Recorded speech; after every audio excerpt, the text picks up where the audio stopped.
Allah'tan korkmak lazım. Allah'tan korkusuzdur bu millet şimdi. Çok korkusuz ve saygısızdır. Korkusuzluğundan saygısız oluyor. Saygısız oldukları vakitte kamçı geliyor.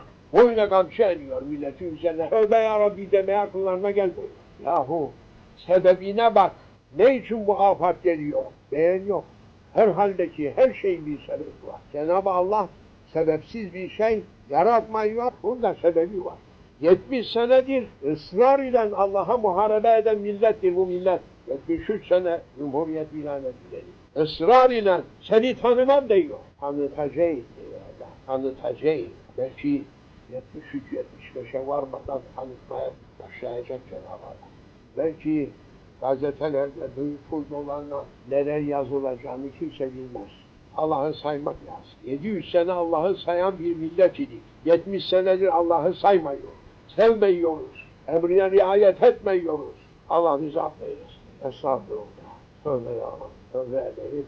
Şeytana diyor ki cennete koyacağım seni. Tövbe et diyor. Şeytan tövbe etmem diyor. Kaçıyor.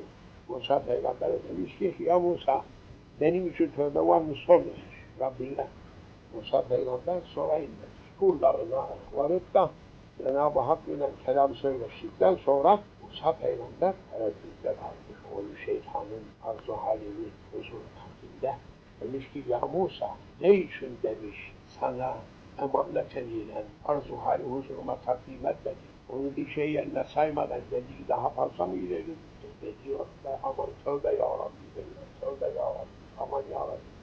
Onun için değildir ya Musa Peygamber niyaza durduğunda söyle ya Musa iblisin tövbesini kabul ederim. Şu şart ile ki onu belaya düşüren meseleyeydi. Benim emrim yere düşmez. Ben secdeyle emrettim. Secde edeceksiniz. İnsanların hepsine. Kim secde etmezse ettirecek Allah. 5 vakit emri var Allah'ın secdeyle. Kim etmezse Cenab-ı Allah muhakkak ki onun secde ettirecek. Nerede isterse cehennemin kapağının üstünde secde ettirecek. Emri yere düşmez. Ben emreyledim Adem'e secde etsinler. Etmem dedi. Bana karşı geldi.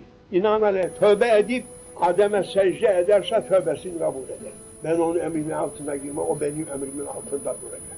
Ben emreyledim, secde edecek.